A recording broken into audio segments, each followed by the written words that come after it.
yang selanjutnya, bukan yang kedua. Adab yang selanjutnya adalah mengambil Al-Quran, mengambil dan memegang Al-Quran dengan tangan kanan. Ya, nggak boleh dengan tangan kiri lah, nggak adab. Dan dalam keadaan bersih juga tangannya. Jangan sampai tangan kita dalam keadaan kotor, sudah memegang najis, ya.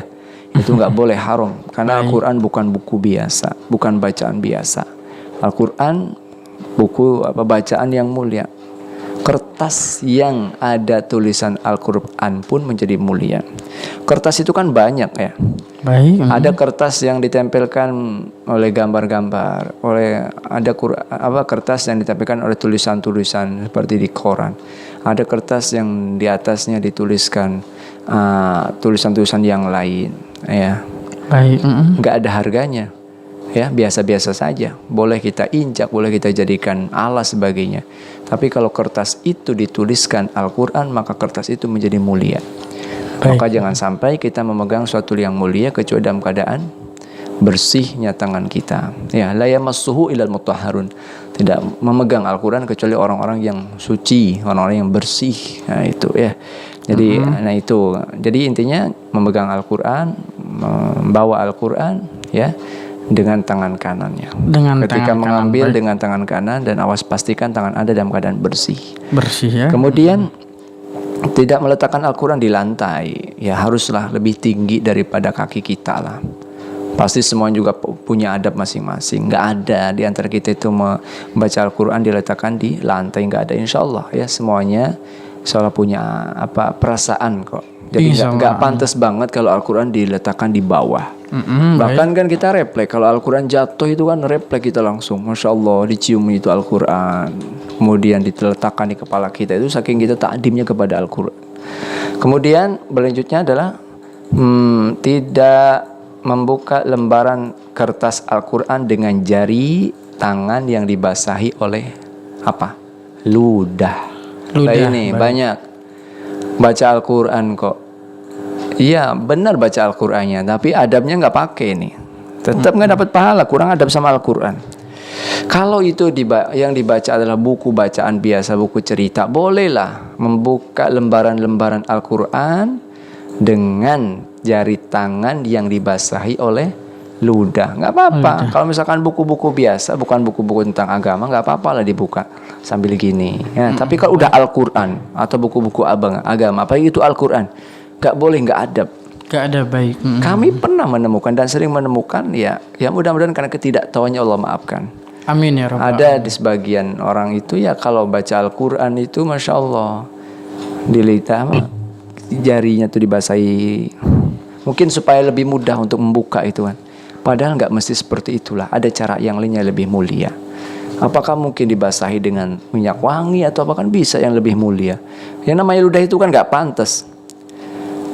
Ya, karena ludah itu sesuatu yang tidak pantas, sesuatu yang jorok bagi dia untuk orang lain, atau bagi orang lain untuk dirinya, bagi dia untuk orang lain. Kalau kita meletakkan ludah itu untuk diri kita sendiri di hidung kita, nggak merasa jorok, ya. Tapi kalau ludah Kang Rizky disimpan di jari, diletakkan di pipi saya gaplok mungkin gitu kan. Nggak pantas, nggak beradab. Ya gini aja, antum misalkan Kang Rizky ya lagi bengong. Baik. Ya, kemudian saya basahi jari ini oleh ludah saya. Saya pegang hidung Kang Rizky, begini, yang ada ludahnya. Gimana reaksi Kang Rizky? Marah nggak? Jorok nggak? Jorok banget ya. Gitu. Atau mungkin barang-barangnya Kang Rizky, HP kah, atau peci kah, atau baju koko. Hey Dad, ambilin itu ya, baju koko atau HP saya di dalam. Oke, saya ambilin. Tapi saya ludahin dulu tangan saya.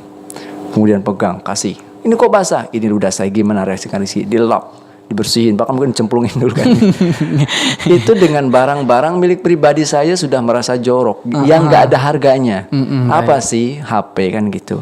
Apa sih peci kan kayak gitu? Tapi ini Al-Quran yang dia pegang, yang dia buka lembaran-lembarannya adalah lafaz Allah, adalah lafaz mulia, kalimat-kalimat mulia. Kok bisa tangannya dibasahi oleh lidah? Jadi sangat tidak pantas. Naudzubillah. Ya, jadi sebisa mungkin ya membaca Al-Quran, dibuka lembaran-lembarannya, jangan basahi tangan kita dengan ludah.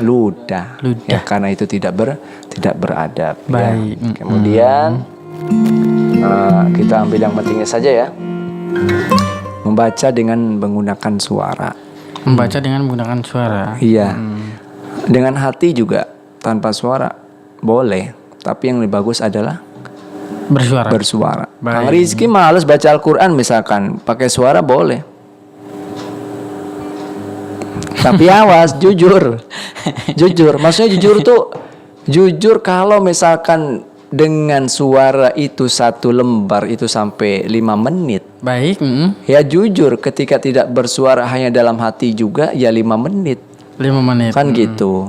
Dan ketika bersuara, bacaan panjang dipanjangkan, bacaan pendek dipendekkan. Kemudian ada bacaan yang ditahan ketika bersuara. Ya tahan juga ketika dalam hati. Baik. Jangan baca di dalam hati. Apa kayak gitu? Ya. Baik. Jadi matanya tok yang gerak, kepala gerak gini tapi asal-asal. Atau mungkin gini. Apa kayak gitu. Jadi jujur, kalau Anda memang baca dalam hati karena mungkin Anda sedang malas sebagainya, yang penting baca, jujurlah. Bacaan panjang dipanjangkan, pendek dipendekkan. Jangan semuanya baca pendek. Akhirnya kadang 1 menit selesai, 30 detik selesai 1 lembar. Baik. Apa kayak gitu. Jadi boleh dengan hati, yang penting jujur. Itu antara ya. Anda dengan Allah. Anda yang tahu. Maka sebisa mungkin kalau baca dalam hati boleh, tapi jujur, panjang dipanjangkan, pendek dipendekkan. Jangan sampai ketika iya jelas. Kalau bersuara ya tajwidnya diterapkan, tapi ketika baca dalam hati nggak diterapkan, itu apa? Jujur ya. Karena orang lain nggak bisa mendengar ya. Insya Allah mungkin cukup itu ya, sebagian daripada adab-adab yang disebutkan oleh para ulama. Mudah-mudahan kita bisa mengamalkannya. Insya Allah, amin Ya, apa yang kami sampaikan mudah-mudahan bermanfaat. Kalau tidak ada yang baik ditinggalkan, kalau ada kebaikannya mohon diamalkan bersama-sama. Ya, amin ya Allah ya Rabbal alamin. Ya baik sahabat radioku dimanapun saja berada di kesempatan malam hari ini, alhamdulillah kita sudah mendapatkan ilmu insya Allah semuanya ya, para pendengar radioku dimanapun saja berada. Mudah-mudahan apa yang disampaikan guru kita semua Al-Ustadz Hidayat yang mana beliau Asatid Al-Bahja Kuburaya, tentunya buat para pendengar radioku ilmunya bermanfaat ya dalam kehidupan sehari-hari dan juga bisa diamalkan untuk sahabat radioku dimanapun saja berada ya. Dan juga untuk itu sahabat, mari kita lihat ada pertanyaan atau enggaknya ya, dan juga kita cek juga.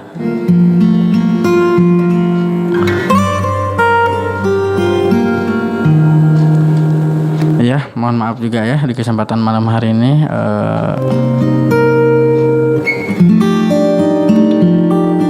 tidak ada pertanyaan juga di layanan WhatsApp dan juga SMS juga pada kesempatan malam hari ini Ustadz Hidayat.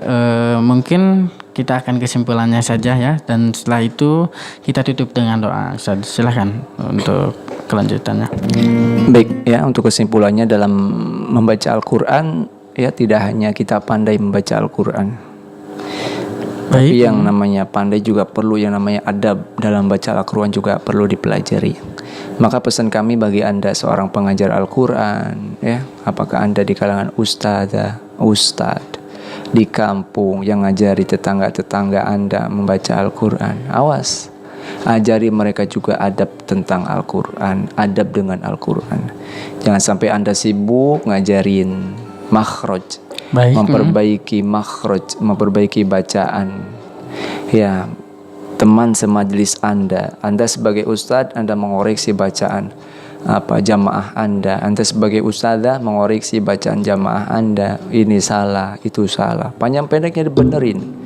Tapi juga awas, hadirkan juga adab dengan Al-Quran, agar mereka di saat pandai membaca Al-Quran, tetapi juga adab-adab mereka juga lakukan ketika membaca Al-Quran, sebelum, ketika, dan sesudah membaca Al-Quran. Ya, dengan beradabnya kita dengan Al-Quran, mudah-mudahan orang yang memuliakan Al-Quran akan dimuliakan oleh Allah. Yang membaca Al-Quran belum tentu memuliakan Al-Quran. Ada orang baca Al-Quran tapi Masya Allah